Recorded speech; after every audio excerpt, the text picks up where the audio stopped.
তেজগাঁ থেকে সংবাদ সন্ধ্যা নিয়ে আপনাদের সামনে আছে আমি সুমনা সিং এবং আমি গোলাম কিবরিয়া। জানাচ্ছি শিরোনামগুলো।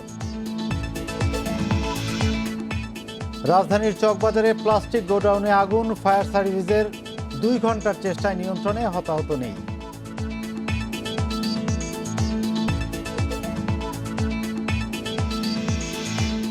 সাবেক প্রধান বিচারপতি এস.কে. সিনহার 11 বছরের কারাদণ্ড, অর্থ পাচার মামলায় 7 ও ঋণ জালিয়াতিতে 4 বছর।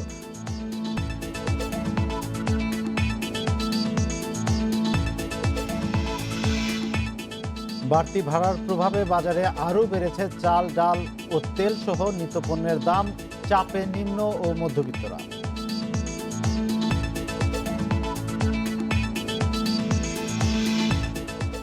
রাজধানীর আজিমপুর কলোনির দেয়াল ধসে শিশু জিহাদের মৃত্যু, পুরনো হওয়ায় ভেঙে পড়েছে বলছে পুলিশ।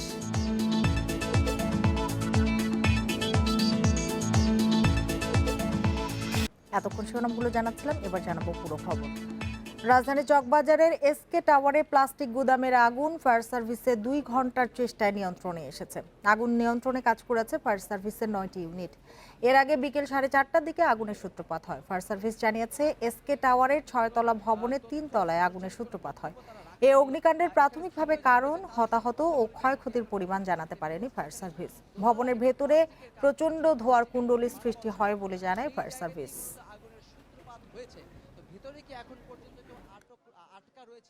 সিঁড়িপথে মালামাল থাকাতে আমাদের একটু বেগ পেতে হয়েছে। আর আপনি এখন দেখতে পাচ্ছেন যে আমরা একদম আগুন নেভাতে নেভাতে আগুন একদম শেষ পর্যায়ে চলে গেছি। আগুনটা ডাউন হয়ে গেছে, তো একটু ধোঁয়া বের করতে হবে আর সামান্য কিছু আগুন আছে, এই মালামালকে সরিয়ে আমাদের কার্যক্রম শেষ হয়ে যাবে। আগুনের ঘটনার বিস্তারিত জানাতে যোগ দিয়েছেন সহকর্মী খালেদ রায়হান। রায়হান, আগুন তো এখন নিয়ন্ত্রণে এসেছে, কিন্তু কিভাবে আগুন লেগেছে এবং ক্ষয়ক্ষতি কি পরিমাণ হয়েছে সে সম্পর্কে ফায়ার সার্ভিস আপনাদের কিছু বলেছে কিনা? দেখুন, বেলা 4:30টার দিকে যে আগুনটি লেগেছে সেটি ফায়ার সার্ভিস আসলে 5:30টার দিকে ঘটনাস্থলে এসে উপস্থিত হয়েছেন এবং 6:30 পৌনে 7টার দিকে তারা আগুনটি নিয়ন্ত্রণে দিয়েছেন। এখন তারা নির্বাপনের কাজ করছেন। আমি যদি দেখাই তাদের কার্যক্রম, নিশ্চয়ই দেখবেন যে ফায়ার সার্ভিসের কর্মী যারা রয়েছেন তারা কিন্তু এখন যেই আমরা যেটিকে বলা হয়ে থাকে ফায়ার সার্ভিসের ভাষায় যে এতক্ষণ তারা পানি দিয়ে নিয়ন্ত্রণের চেষ্টা করেছেন এবং নিয়ন্ত্রণ করেছেন, এখন নির্বাপনের জন্য তারা ফোম ব্যবহার করছেন। ফোম ব্যবহার করছেন বলতে পানির সাথে তারা সাবান জাতীয় কোনো কিছুর ফেনা দিয়ে তারা পাঠানোর চেষ্টা করছেন, যার ফলে উপরে যে ধোঁয়া দেখা যাচ্ছিল সেই ধোঁয়াগুলো যাতে পুরোপুরিভাবে সেটিও চলে যায় বা নির্বাপন হয়ে যায়, সেই চেষ্টাটি তারা করছেন। আসলে আগুন যেহেতু লেগেছে সব মিলিয়ে 2.5 ঘন্টা, এই ধরনের ঘটনায় কি পরিমাণের ক্ষয়ক্ষতি হয়েছে এটি নিরূপণ করতে কিন্তু অনেক সময় লেগে যায়। এখন প্রথম এবং প্রধান কাজটি ছিল আগুন নিয়ন্ত্রণে আনা, যেটি আসলে হয়ে গেছে। এখন নির্বাপনের চেষ্টা করা হচ্ছে। সেই নির্বাপনটি হয়ে গেলে তার পরবর্তীভাবে ভিতরে কি কি দ্রব্য পুড়েছে বা কি কি ক্ষয়ক্ষতি হয়েছে সেই বিষয়ে হয়তো ফায়ার সার্ভিসের পক্ষ থেকে পরবর্তী সময়ে জানানো হতে পারে। তবে এখন পর্যন্ত বলা যায় যে আগুন নিয়ন্ত্রণে এসে গেছে। প্রায় 1 ঘন্টার চেষ্টায় এটিকে বলা যায় এবং তারা কাজ করছেন, এই নির্বাপনের কাজটি তারা করছেন। ভেতরে কেউ আটকে পড়েছিলেন না, তার মানে হতাহতের কোনো সম্ভাবনা নেই এবং কেউ আহত হয়েছেন কিনা এমন তথ্য এখন পর্যন্ত পাওয়া যায়নি। বোঝা যাচ্ছে যে আসলে কেউ আহত হয়নি। এই যে ভবনটি রয়েছে এস.কে. টাওয়ার, এই ভবনটি কিন্তু একেবারেই সরু একটি ভবন এবং ভবনটির পাশে আপনি দেখতে পাচ্ছেন যে খুবই সরু একটি সিঁড়ি বলা যায় না, আসলে খুব সরু একটি জায়গা। এখান থেকেই এই ভবনে যারা উঠতেন তারা কিন্তু আসলে ওঠানামা করতেন এবং এই ভবনটি 6তলা ভবনের নিচতলা থেকে শুরু করে প্রায় প্রত্যেকটি জায়গাতেই গোডাউন রয়েছে বলে এখন পর্যন্ত আমরা জানতে পেরেছি এবং যেই ফ্লোরটিতে আগুন লেগেছে সেই ফ্লোরটি মূলত আসলে কার্টুন ছিল আমরা দেখেছি, প্লাস্টিক ছিল আমরা দেখেছি, এখন পর্যন্ত এমনটি দেখা যাচ্ছে এবং ফায়ার সার্ভিসের পক্ষ থেকেও তেমনটি বলা হচ্ছে। তবে কেন আগুন লেগেছে সেটি এখন পর্যন্ত বলা যায়নি, তবে কারণ হয়তো কিছুক্ষণ পরে জানা যাবে, কারণ কিছুক্ষণের মধ্যে ফায়ার সার্ভিসের পক্ষ থেকে একটি তদন্ত কমিটি গঠন করা হবে। ফায়ার সার্ভিসের পক্ষ থেকে একটি বিষয় কিন্তু বলা হয়েছিল যে এই যে সরু জায়গা এই ধরনের গোডাউন এবং এই ধরনের গোডাউনে যে ফায়ার সেফটি বিষয়টি সেটি একেবারেই এই ভবনটিতে তারা পান এবং আশেপাশে যে সকল ভবন রয়েছে সেখানেও তারা পানে, সেই জন্য তাদের কিন্তু বেশ বেগ পেতে হয়েছে। এখন পর্যন্ত বলা যায় কোনো হতাহত হয়নি, আগুন নিয়ন্ত্রণে এসে গেছে। কিছুক্ষণ পরে হয়তো পুরোপুরি নির্বাপন করা যাবে, যে ধোঁয়াগুলো আছে সেগুলো হয়তো শেষ হয়ে যাবে। চকবাজারের অগ্নিকাণ্ডের ঘটনার বিস্তারিত জানাচ্ছিলেন সহকর্মী খালেদ রায়হান। চট্টগ্রামের হালিশহর গোডাউন বাজারে আগুনে পুড়ে গেছে 51টি দোকান। এতে শীতকালীন পোশাক সহ বিভিন্ন মালামাল পুড়ে গেছে। ব্যবসায়ীদের অভিযোগ, কর্তৃপক্ষের গাফিলতির কারণে আগুন লেগেছে। টানা এক সপ্তাহ বিদ্যুৎ সংযোগ না থাকায় বিকল্প ব্যবস্থায় বিদ্যুৎ সংযোগ নেওয়া হয়। সেখান থেকেই আগুনের সূত্রপাত বলে ধারণা করা হচ্ছে। সকাল 8টায় বাজারে আসেননি বেশিরভাগ দোকানে। এ সময় বাজারের একটি দোকানে আগুন জ্বলতে দেখে আশপাশের লোকজন। স্পোকের মাধ্যমেও হতে পারে বা এখানে ভিতরে কোনো অন্য কিছু হইলেও হতে পারে। ফায়ার সার্ভিসের 2টি ইউনিট ঘটনাস্থলে পৌঁছে 2 ঘন্টার চেষ্টায় আগুন নিয়ন্ত্রণে আনে। ততক্ষণে পুড়ে যায় শীতকালীন পোশাকের দোকান সহ অন্তত 51টি দোকান। এটা আমাদের একটু দেখতে হবে, তো প্রত্যেকের কি ছিল এটা আমরা তদন্ত সাপেক্ষে দিব। ক্ষতি উদ্ধার কারণ তদন্ত সাপেক্ষে, প্রত্যেকের দোকানে কি ছিল না ছিল 51টা দোকান যোগ না করে আমি কিভাবে বলতে পারবো। দোকান মালিকদের অভিযোগ, এক সপ্তাহ ধরে বাজারে বিদ্যুৎ সংযোগ ছিল না। বিষয়টি সংশ্লিষ্টদের জানানো হলেও কোনো ব্যবস্থা নেয়নি তারা। বিকল্প বিদ্যুৎ সংযোগ আনেন দোকানদাররা। এক সপ্তাহ ধরে এদের বলতেছি প্রতিদিন কারেন্টের তার ঠিক করার জন্য, ঠিক করে না বললে আমার না ওরা এড়িয়ে যায়। ফার্স্ট টাইম যখন কারেন্টে আগুন লাগছিল, হ্যাঁ এদেরকে বলা হয়েছিল, সেরকম ভাবে রেসপন্স করে নাই। এখন দেখেন সবকিছু পুরো শেষ হয়ে গেছে। এর আগেও এখানে আগুনের ঘটনা ঘটেছে, কিন্তু সংশ্লিষ্টদের জানানো হলেও কোনো ব্যবস্থা নেয়নি বলে অভিযোগ দোকান মালিকদের। Ahsan Riton, Independent News, Chattogram. Farmers Bank থেকে 4 কোটি টাকা ঋণ নিয়ে আত্মসাৎ ও পাচারের মামলায় সাবেক প্রধান বিচারপতি সুরেন্দ্র কুমার সিনহাকে 11 বছরের কারাদণ্ড দিয়েছে আদালত। ঢাকার বিশেষ জজ আদালত 4-এর বিচারক শেখ নাজমুল আলম 182 পৃষ্ঠার পূর্ণাঙ্গ রায় ঘোষণা করেন। মামলার বাকি 10 আসামির মধ্যে খালাস দেওয়া হয়েছে 2 জনকে। এসকে সিনহা সহ পলাতকদের বিরুদ্ধে জারি করা হয়েছে গ্রেপ্তারি পরোয়ানা। ঋণ জালিয়াতি ও আত্মসাৎ মামলায় সুরেন্দ্র কুমার সিনহার বিরুদ্ধে দুদকের করা মামলার রায় এর আগে 2 দফা পিছিয়ে যায়।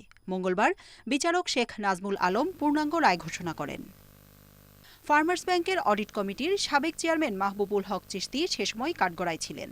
আদালতে উপস্থিত ছিলেন জামিনে থাকা ব্যাংকটির সাবেক এমডি AKM শামীম সহ 6 কর্মকর্তা। তবে এসকে সিনহা, রঞ্জিত চন্দ্র সাহা, তার স্ত্রী শান্ত্রী রায় ও ব্যাংকটির ফার্স্ট ভাইস প্রেসিডেন্ট শাফিউদ্দিন আশকারীকে পলাতক দেখানো হয়। রায়ে আদালত এসকে সিনহাকে 2 ধারায় 7 বছর ও 4 বছর করে মোট 11 বছরের কারাদণ্ড দেয়। তবে 2 ধারার সাজা একসাথে কার্যকর হবে বলে তাকে 7 বছর কারাভোগ করতে হবে। মূল ঋণগ্রহীতা মোহাম্মদ শাহজাহান ও নিরঞ্জন চন্দ্র সাহা খালাস পান। বাকিদের বিভিন্ন মেয়াদে কারাদণ্ড দেওয়া হয়। জনাব সিনহা সাহেবকে তিনি 7 বছর এবং 4 বছর মোট 11 বছরের সাজা প্রদান করেছেন এবং অন্যান্য যারা আসামি আছেন তাদেরকে কারো 3 বছর, কারো 4 বছরের সাজা পড়েছে এবং বিচারপতি এসকে সিনহার 45 লক্ষ টাকা জরিমানা করা হয়েছে এবং ওনার 78 লক্ষ টাকা ব্যাংকে ফ্রিজ করা ছিল, সেই টাকাগুলোকে রাষ্ট্রের খাতে বাজেয়াপ্ত করা হয়েছে। রায়ের পর্যবেক্ষণে আদালত বলে, ঋণ অনুমোদনে প্রধান বিচারপতির প্রভাব খাটিয়েছেন এসকে সিনহা। আইনজীবী জানান, কেবল আত্মসমর্পণ করলেই রায়ের বিরুদ্ধে আপিল করার সুযোগ পাবেন তিনি। স্ট্যাটাস ওয়ার্ক হয়েছিল যে ব্যাংকিং যে ক্রেডিট পলিসি যেটা থাকে সেটাকে কোনো তোয়াক্কা না করেই ব্যাংকিং অফিসারদেরকে অ্যাবিউজ করে এই প্রধান বিচারপতি সাহেব উনি এই কাজটি করিয়েছেন এবং তিনি লাস্টে উল্লেখ করেছেন যে এটার মূল বেনিফিশিয়ারি হচ্ছেন জাস্টিস সুরেন্দ্র কুমার সিনহা। এ রায়ের বিরুদ্ধে আপিল করা হবে বলে জানান আসামি চিশতির আইনজীবী। এই রায়ে সন্তুষ্ট না, আমরা উচ্চ আদালতে যাব এবং আমরা মনে করি যে এই রায় যেভাবে প্রচার করা হয়েছে সেখানে আমাদের বিবেচনায়, যেহেতু আমরা মামলা পরিচালনা করেছি, সেখানে মনে হয়েছে যে আইনের কিছু ব্যর্থ রয়ে গেছে, যে কোনো জাজমেন্টের জন্য আমরা অপেক্ষা করব। জাজমেন্ট পাওয়ার পরবর্তী পর্যন্ত উচ্চ আদালতে যাব। সংবিধানের ষোড়শ সংশোধনী নিয়ে সরকারের সাথে দ্বন্দ্বের জেরে 2017 সালে দেশ ছাড়েন সাবেক প্রধান বিচারপতি এসকে সিনহা। এর 2 বছর পর ফার্মার্স ব্যাংকের গুলশান শাখায় 4 কোটি টাকা ঋণ জালিয়াতি ও আত্মসাতের পর পাচারের অভিযোগে এ মামলা করে দুদক। Jannatul Ferdous Tanvi, independent news, Dhaka. SK সিনহাই বাংলাদেশের প্রথম প্রধান বিচারপতি যিনি দুর্নীতির দায়ে আদালতে দোষী সাব্যস্ত ও দণ্ডিত হলেন। রাজনৈতিক বিতর্কে জড়িয়ে 2017 সালের 10 নভেম্বর বিদেশে ছুটিতে থাকা অবস্থায় পদত্যাগ করেন সাবেক এই প্রধান বিচারপতি। দেশের ইতিহাসে আর কোনো প্রধান বিচারপতির পদত্যাগের নজির নেই। সংবিধানে ষোড়শ সংশোধনী বাতিলের রায় এবং রায়ের কিছু পর্যবেক্ষণের কারণে তোপের মুখে পড়েন সে সময়ের প্রধান বিচারপতির দায়িত্বে থাকা এস.কে. সিনহা। 2017 সালের অক্টোবরের শুরুতে ছুটি নিয়ে বিদেশে যান তিনি। আমি পালিয়েও যাচ্ছি না, আমি আবার ফিরে আসব। আমি একটু বিব্রত, বিচার বিভাগ, আমি অভিভাবক, বিচার বিভাগের স্বার্থে বিচার বিভাগটা যাতে কোনো মতে কলুষিত না হোক, এই কারণেই আমি সাময়িকভাবে যাচ্ছি। আমি কোনো কার প্রতি কোনো বিরাগ নেই। এরপর তার বিরুদ্ধে দুর্নীতি, অর্থপাচার, আর্থিক অনিয়ম ও নৈতিক স্খলন সহ সুনির্দিষ্ট 11টি অভিযোগ পাওয়ার কথা জানায় সুপ্রিম কোর্ট প্রশাসন। এছাড়া তার সঙ্গে একই বেঞ্চে বিচারকাজ পরিচালনা করতে অপারগতা জানান আপিল বিভাগের অন্য বিচারপতিরা। এক পর্যায়ে 2017 সালের 11 নভেম্বর বিদেশ থেকে পদত্যাগপত্র পাঠিয়ে দেন বাংলাদেশের 21তম প্রধান বিচারপতি এস.কে. সিনহা। দুর্নীতির অভিযোগ অস্বীকার করে আসে এস.কে. সিনহা যুক্তরাষ্ট্রে বসে এ ব্রোকেন ড্রিম নামে একটি বই লেখেন। বইতে উল্লেখ করেন তাকে পদত্যাগে বাধ্য করে নির্বাসনে পাঠানো হয়েছে। 2019 সালের জুলাইয়ে এস.কে. সিনহা যুক্তরাষ্ট্র থেকে কানাডায় গিয়ে রাজনৈতিক আশ্রয় চেয়েছেন বলে গণমাধ্যমে খবর প্রকাশিত হয়।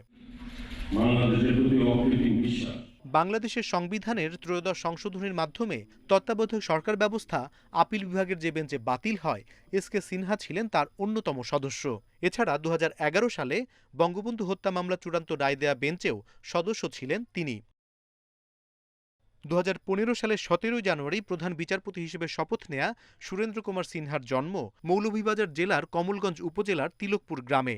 চট্টগ্রাম বিশ্ববিদ্যালয় থেকে আইন বিষয়ে পড়াশোনা শেষে 1974 সালে সিলেটে কর্মজীবন শুরু করেন। 1978 সালে হাইকোর্টে এবং 1990 সালে আপিল বিভাগে আইনজীবী হিসেবে তালিকাভুক্ত হন। 1999 সালে হাইকোর্টের বিচারক হিসেবে নিয়োগ পান। 2009 সালের জুলাইয়ে আপিল বিভাগের বিচারপতি হন সাবেক এই প্রধান বিচারপতি। অনিমেষ কর, ইন্ডিপেন্ডেন্ট নিউজ, ঢাকা। সাবেক বিচারপতি এস.কে. সিনহা রায়ের মাধ্যমে আবারও প্রমাণিত হলো কেউ আইনের ঊর্ধ্বে নয়। সবাইকে আরও সতর্ক থাকতে হবে বলে মন্তব্য করেছেন আইনমন্ত্রী আনিসুল হক। দুপুরে সচিবালয়ে সিনহার রায় পরবর্তী প্রতিক্রিয়ায় একথা বলেন তিনি। রাষ্ট্রের উচ্চ পদে থাকলে তাকে কর্মকাণ্ডের হিসাব দিতে হবে বলেও জানান আইনমন্ত্রী। তিনি আরও বলেন, কেউই স্বচ্ছতা ও জবাবদিহিতার ঊর্ধ্বে নয়।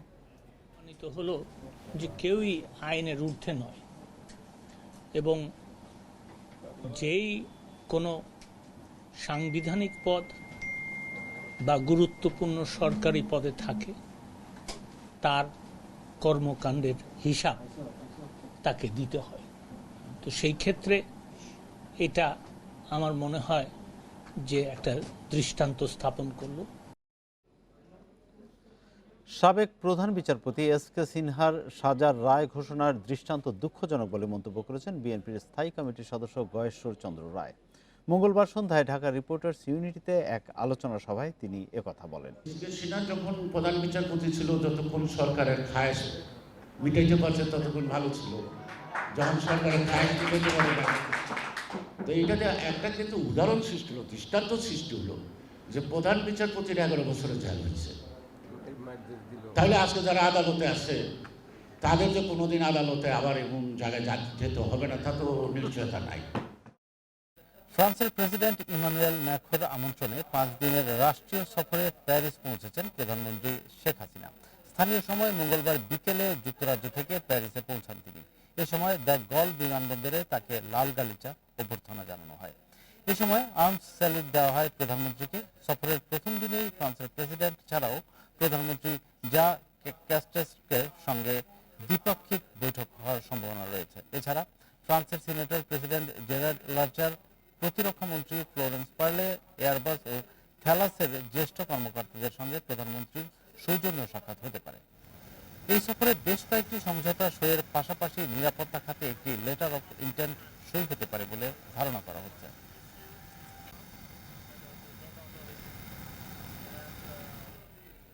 গণপরিবহনে ভাড়া বৃদ্ধি হলেও এখনো অধিকাংশ বাসে নেই নতুন ভাড়া তালিকায়। এতে ইচ্ছে মতো ভাড়া নেওয়া হচ্ছে বলে অভিযোগ যাত্রীদের।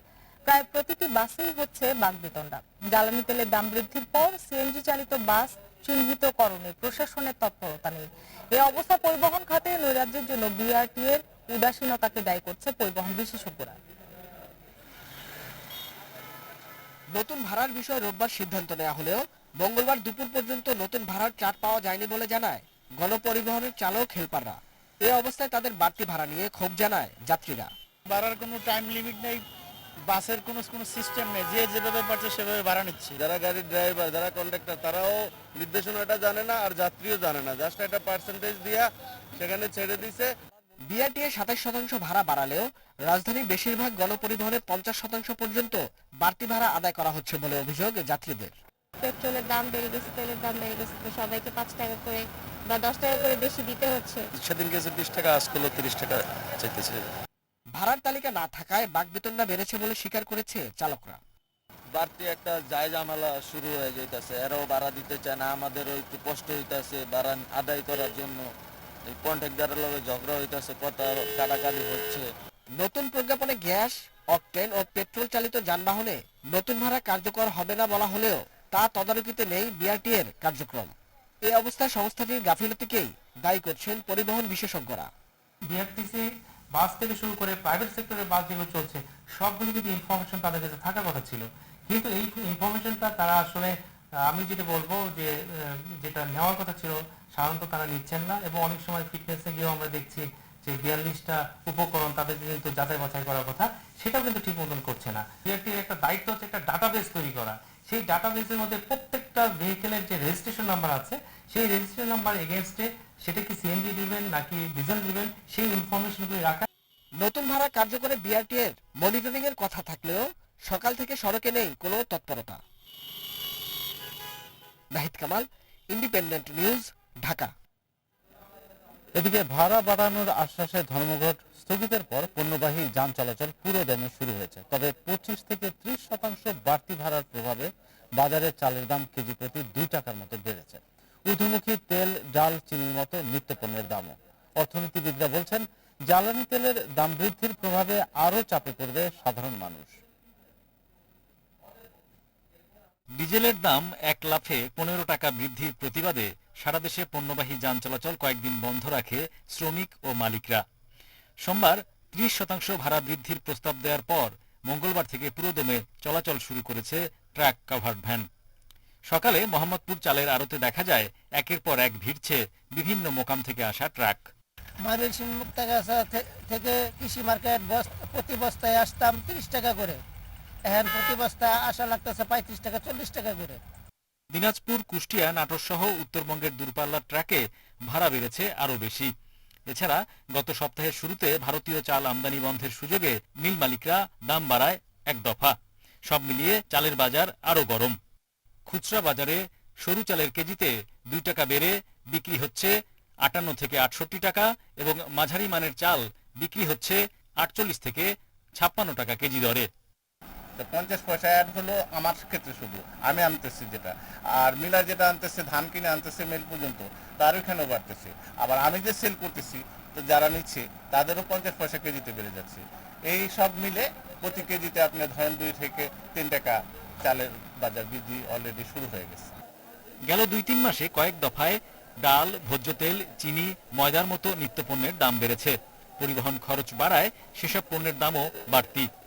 6500 টাকা কাছাকাছি ছিল, কিন্তু এখন মূলত 7500 টাকা হয়ে গেছে বাজার। এখন কিন্তু ডাল, চিনি, আটা, ময়দা, তেল এগুলোর উপর কিন্তু প্রভাব পড়তেছে। জ্বালানি তেলের মূল্য বৃদ্ধিতে কৃষি পণ্যের উৎপাদন ও পরিবহন খরচ কয়েক স্তরে বাড়ে, তাই সামগ্রিকভাবে মূল্যস্ফীতি বেড়ে যাওয়ার আশঙ্কা করছেন অর্থনীতিবিদরা। পরিবহনের এই ধরনের ব্যয় বাড়লে যতটা ব্যয় বাড়ে তার চাইতে বেশি কিন্তু ভোক্তার উপরে সেই ব্যয়টা চাপিয়ে দেওয়ার একটা প্রবণতা আমরা দেখতে পাই, এবং এর ফলাফল স্বরূপ আমরা কিন্তু এখনই দেখছি যে নিত্য প্রয়োজনীয় যে পণ্য সেই নিত্য প্রয়োজনীয় পণ্যের দাম কিন্তু বেড়ে যাচ্ছে। দেশের বিভিন্ন এলাকা থেকে ঢাকায় আসা পরিবহনের ভাড়া বাড়ায় এরই মধ্যে পাইকারি পর্যায়ে কেজিতে 2 টাকা পর্যন্ত বেড়েছে সবজির দাম, যার প্রভাব খুচরা বাজারে পড়েছে আরও বেশি। Hari Saha, independent news, Dhaka. রাজধানীর আজিমপুরে বাবার হাত ধরে স্কুলে যাওয়ার পথে দেয়াল ধসে মারা গেল জিহাদ নামের প্রথম শ্রেণীর এক শিশু। মঙ্গলবার সকালে আজিমপুরের ওয়েস্টার্ন স্কুলের সামনে গণপূর্তের কলোনির পুরনো দেয়াল ধসে এ দুর্ঘটনা ঘটে। পুলিশ জানিয়েছে রাস্তায় হাঁটার সময় হঠাৎ দেয়ালটি ধসে পড়ে। আহত শিশুকে হাসপাতালে নিলে চিকিৎসক তাকে মৃত ঘোষণা করেন। ঘটনাটির সিসিটিভি ফুটেজ এসেছে ইন্ডিপেন্ডেন্ট টেলিভিশনের হাতে। 9 নভেম্বর সকাল 8:15 আজিমপুরের সমাজসেবা অধিদপ্তরের প্রথম শ্রেণীর ছাত্র জিহাদ বাবা নাজির হোসেনের সাথে যাচ্ছিল স্কুলে। আজিমপুরের ওয়েস্ট এন্ড স্কুলের সামনে পৌঁছালে হঠাৎ ধসে পড়ে রাস্তার পাশের দেয়াল। নিচে চাপা পড়ে শিশু ও তার বাবা। অল্পের জন্য বেঁচে যান এক মোটরসাইকেল আরোহী। এ সময় ছুটে আসেন অনেকেই। ইট সরিয়ে বের করা হয় গুরুতর আহত শিশু জিহাদকে। ব্যাটারি চালিত একটি অটোরিকশায় শিশুটিকে নেওয়া হয় হাসপাতালে। ঢাকা মেডিকেলে নেয়ার পর চিকিৎসক শিশু জিহাদকে মৃত ঘোষণা করেন। এই যে তার ঘরে ইটটা গেছে, আবার এটা ভাঙি পড়বে, আর একটা অ্যাক্সিডেন্ট হবে। ওইদিকে আপনি ওই ফোসানা আপনার দেখেন সম্পূর্ণটা দেখা তারা হয়েছে। এটার একটা ব্যবস্থা নেওয়া হয়তো অবশ্যই উচিত, না হতে পারে আরো বিপদে পড়বে। পুলিশ জানিয়েছে ধসে পড়া দেয়ালটি আজিমপুর কলোনির। এটি অনেক পুরনো হওয়ায় ভেঙে পড়েছে। রাস্তা এখান থেকে একটা বাচ্চা তার বাবার সঙ্গে স্কুলে যাচ্ছিল, আরো পথচারী হয়তো ছিল, তো হঠাৎ করে ওয়ালটা ভেঙে পড়লে বাচ্চাটা ওয়ালের নিচে পড়লে তাকে ঢাকা মেডিকেলে নেওয়া হয়েছে। ওখানে ডাক্তার তাকে মৃত ঘোষণা করেছে। এখন বিধি মোতাবেক আইনগত ব্যবস্থা নেওয়া হবে। ময়নাতদন্ত শেষে মরদেহ পরিবারের কাছে হস্তান্তর করা হয়েছে। Masudur Rahman, independent news, Dhaka. দক্ষিণ এশিয়ায় প্রথম করোনার মুখে খাওয়ার ওষুধ মলনুপিরাভির বাজারে আনলো বেক্সিমকো ফার্মা। ইমোরিভির নামে আজ থেকেই সারা দেশে পাওয়া যাচ্ছে এটি। এই ওষুধ মৃত্যু ও হাসপাতালে ভর্তির ঝুঁকি কমায় 50%। 18 বছরের বেশি বয়সীদের জন্য ব্যবহার করা যাবে এই ট্যাবলেট। করোনার প্রথম খাবার ওষুধ মলনুপিরাভির। যুক্তরাষ্ট্রের দুটি প্রতিষ্ঠান যৌথভাবে তৈরি করেছে মলনুপিরাভির ট্যাবলেট। 170টি সেন্টারে গবেষণায় এর কার্যকারিতা প্রমাণিত হয়েছে। দক্ষিণ এশিয়ায় প্রথম এ ওষুধ বাজারে এনেছে বেক্সিমকো ফার্মা। নাম ইমোরিভির। ল্যাব টেস্টের পর জরুরি ব্যবহারের অনুমোদন দিয়েছে ঔষধ প্রশাসন অধিদপ্তর। তবে এই ট্যাবলেট করোনা টিকার বিকল্প নয়। একটা বিশাল আন্তর্জাতিক বাজার রয়েছে এবং আমরা যেহেতু পেটেন্ট ওয়েভার পাই WTO টিপস এগ্রিমেন্ট অনুযায়ী, সেজন্য আমরা এই মেডিসিনটা তৈরি করতে পেরেছি এবং সাউথ এশিয়া সহ পৃথিবীর বিভিন্ন দেশে এক্সপোর্ট করার একটা বিশাল সম্ভাবনা আমাদের রয়েছে। হালকা ও মাঝারি ধরনের করোনা সংক্রমণে মলনুপিরাভির ব্যবহার করতে হয়। এটি মৃত্যু ও হাসপাতালে ভর্তির ঝুঁকি কমায় 50%। 5 দিনে 40টি ট্যাবলেট খেতে হয়। প্রতিটি ট্যাবলেটের দাম পড়বে 70 টাকা। 18 বছরের নিচে খাওয়ানো যাবে না এই ট্যাবলেট। উপসর্গ যাদের রয়েছে কেবলমাত্র তাদেরকে এই ওষুধটি প্রয়োগ করা যেতে পারে এবং উপসর্গের 5 দিনের মধ্যে ব্যবহার করলে ভালো ফলাফল পাওয়ার যাওয়ার সম্ভাবনা রয়েছে। Mild to moderate COVID-19 disease হয়েছে, এর সঙ্গে হাইপারটেনশন, ডায়াবেটিস মেলিটাস, ওবেসিটি এরকম যদি থাকে তাহলে এবং ডক্টররা যখন এটিকে প্রেসক্রাইব করবেন তখনই কিন্তু এটি ইউজ করা যাবে। দেশে মলনুপিরাভির উৎপাদনের অনুমোদন চেয়েছে আরও 9টি প্রতিষ্ঠান। Hasan Misba, independent news, Dhaka. জলবায়ু পরিবর্তন ঝুঁকি হ্রাসে বাংলাদেশ এখন বিশ্বের রোল মডেল বলেছেন তথ্যমন্ত্রী ডক্টর হাসান মাহমুদ। বলেন, সরকারের নবায়নযোগ্য জ্বালানির প্রতিশ্রুতি অর্জনেও ভূমিকা রাখছে এবং দেশ 2030 সালের মধ্যে নবায়নযোগ্য জ্বালানি লক্ষ্যমাত্রা পূরণে সক্ষম হবে। স্কটল্যান্ডের গ্লাসগোতে চলমান COP26 সম্মেলনের সাইড ইভেন্টে এক সংলাপে প্রধান অতিথির বক্তৃতায় তিনি একথা বলেন। যদি আমরা সমস্ত ডিজেল পাম্পগুলোকে সোলার ইরিগেশন পাম্প দিয়ে রিপ্লেস করতে পারি, তাহলে এটি আমাদের দেশকে যেমন উপকৃত করবে, একইভাবে এটি ধরিত্রীকেও উপকৃত করবে, কারণ ধরিত্রীর কার্বন এমিশন কমবে। আইনি মতামত নিয়ে ই-কমার্স প্রতিষ্ঠানগুলোতে আটকে থাকা গ্রাহকদের টাকা শিগগিরই ফেরত দেওয়া হবে। মঙ্গলবার সচিবালয়ে ই-কমার্স খাতে জটিলতা নিরসনে গঠিত কমিটির বৈঠক শেষে এ তথ্য জানান বাণিজ্য মন্ত্রণালয়ের অতিরিক্ত সচিব AHM শফিকুজ্জামান। তিনি বলেন, পণ্য না পেয়ে যেসব গ্রাহক মামলা করেছেন তাদের টাকা পেতে দেরি হতে পারে, তবে বাকিদের টাকা গেটওয়ে থেকে সরাসরি ছাড় করা হবে।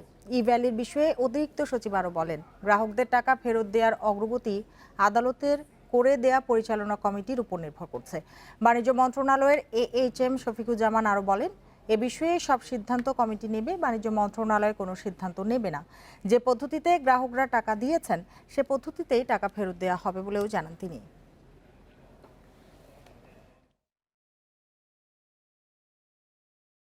কিভাবে টাকাটা ফেরত দিবে সেই বিষয়ে একটা মিটিং করেছেন এবং সেখানে সিআইডি এবং সংশ্লিষ্ট বাংলাদেশ ব্যাংকের সবাই ছিল এবং সেখানে যেটা হয়েছে যে এই টাকার মধ্যে একটা অংশ আপনার মামলা মোকদ্দমার মধ্যে আছে এবং সেটার বিষয়ে একটা আমাদের লিগ্যাল ওপিনিয়ন দরকার।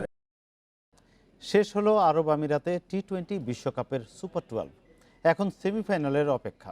টপ ফেভারিট ভারত ও চ্যাম্পিয়ন উইন্ডিজের বিদায়ে কিছুটা জৌলুস হারালেও আকর্ষণের কেন্দ্রে এবারের সেরা 4 দলের লড়াই।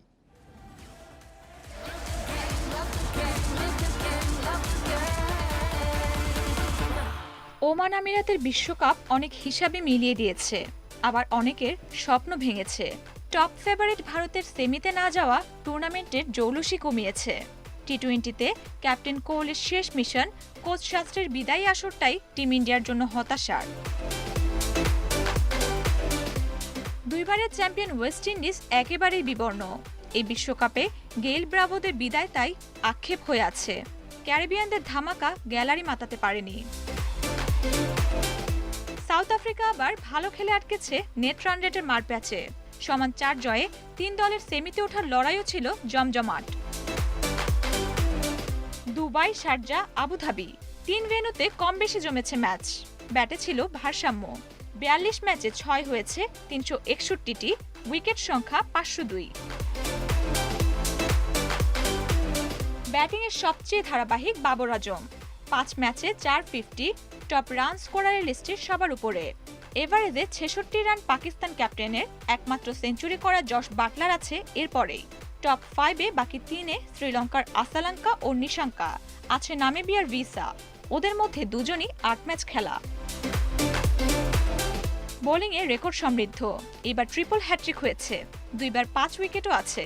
হাসারাঙ্গা টপ উইকেট টেকার, 16 শিকারে 1 বিশ্বকাপে রেকর্ড করেছেন লঙ্কান লেগি। পরের 3 জন জাম্পা, বোল্ট, সাকিব, সবার 11টি করে উইকেট। জাম্পার 19 রানে 5 উইকেটই সেরা বোলিং ফিগার। সুপার 12 শেষে সেমি এবং ফাইনালের উত্তাপ। পাকিস্তান অথবা ইংল্যান্ডের দ্বিতীয়, নাকি অস্ট্রেলিয়া কিংবা নিউ। এবার টি-20 বিশ্বকাপের খবর।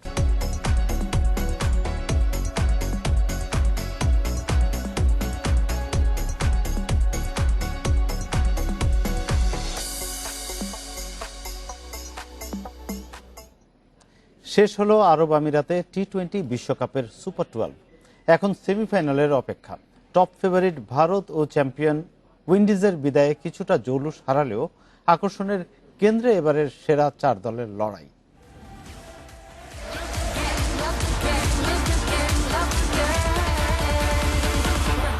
ওমান আমিরাতের বিশ্বকাপ অনেক হিসাবে মিলিয়ে দিয়েছে, আবার অনেকের স্বপ্ন ভেঙেছে। টপ ফেভারিট ভারতের সেমিতে না যাওয়া টুর্নামেন্টের জৌলুসই কমিয়েছে। টি-20তে ক্যাপ্টেন কোহলির শেষ মিশন, কোচ শাস্ত্রীর বিদায়ী আসরটাই টিম ইন্ডিয়ার জন্য হতাশার। দুইবারের চ্যাম্পিয়ন ওয়েস্ট ইন্ডিজ একেবারেই বিবর্ণ। এই বিশ্বকাপে গেইল ব্রাভোদের বিদায় তাই আক্ষেপ হয়ে আছে। ক্যারিবিয়ানদের ধামাকা গ্যালারি মাতাতে পারেনি। সাউথ আফ্রিকা আবার ভালো খেলে আটকেছে নেট রান রেটের মারপ্যাচে। সমান 4 জয়ে 3 দলের সেমিতে ওঠার লড়াইও ছিল জমজমাট। দুবাই, শারজা, আবুধাবি 3 ভেন্যুতে কম বেশি জমেছে ম্যাচ। ব্যাটে ছিল ভারসাম্য। 42 ম্যাচে 6 হয়েছে 361টি, উইকেট সংখ্যা 502। ব্যাটিংয়ের সবচেয়ে ধারাবাহিক বাবর আজম, 5 ম্যাচে 450, টপ রান স্কোরারের লিস্টের সবার উপরে। এভারেজে 66 রান পাকিস্তান ক্যাপ্টেনের, একমাত্র সেঞ্চুরি করা জশ বাটলার আছে এরপরেই। টপ 5-এ বাকি 3-এ শ্রীলঙ্কার আসালাঙ্কা ও নিশাঙ্কা, আছে নামিবিয়ার ভিসা। ওদের মধ্যে দুজনই 8 ম্যাচ খেলা। বোলিংয়ে রেকর্ড সমৃদ্ধ, এবার ট্রিপল হ্যাট্রিক হয়েছে, 2বার 5 উইকেটও আছে। হাসারাঙ্গা টপ উইকেট টেকার, 16 শিকারে 1 বিশ্বকাপে রেকর্ড করেছেন লঙ্কান লেগি। পরের 3 জন জাম্পা, বোল্ট, সাকিব, সবার 11টি করে উইকেট। জাম্পার 19 রানে 5 উইকেটই সেরা বোলিং ফিগার। সুপার 12 শেষে সেমি এবং ফাইনালের উত্তাপ। পাকিস্তান অথবা ইংল্যান্ডের দ্বিতীয়, নাকি অস্ট্রেলিয়া কিংবা নিউজিল্যান্ডের প্রথম। অপেক্ষা আর 3 ম্যাচের। Rukhsana Afroz, independent news. সবশেষ ওয়ানডে বিশ্বকাপের 2 ফাইনালিস্ট এবার টি-20 বিশ্ব আসরে সেমিতে মুখোমুখি। আবুধাবিতে ইংল্যান্ড নিউজিল্যান্ডের লড়াই কাল রাত 8টায়। টানা 4 জয়ের পর শেষ ম্যাচে সাউথ আফ্রিকার কাছে হেরে যায় ইংল্যান্ড। ওই ম্যাচে জেসন রয়ের ইনজুরি অস্বস্তি যোগ করেছে ইংলিশ শিবিরে। ওপেনিংয়ে বাটলারের সঙ্গী নির্বাচনে বেশ বেগ পেতে হচ্ছে ম্যানেজমেন্টকে। ব্যাটিং লাইন আপের সাথে বোলিং অ্যাটাকে সমান শক্তিশালী থ্রি লায়ন্স। ধারাবাহিক উন্নতিতে শিরোপায় চোখ মর্গ্যানদের। অন্যদিকে ভারত আফগানিস্তান বাধা টপকে সেমিতে এসেছে নিউজিল্যান্ড। টপ অর্ডার কিউইদের মূল শক্তি, পেস, স্পিনেও আছে ভারসাম্য। টিম পারফরমেন্সে টি-20 বিশ্বকাপে প্রথমবার ফাইনালে উঠতে মুখে উইলিয়ামসন, গাপটিলরা।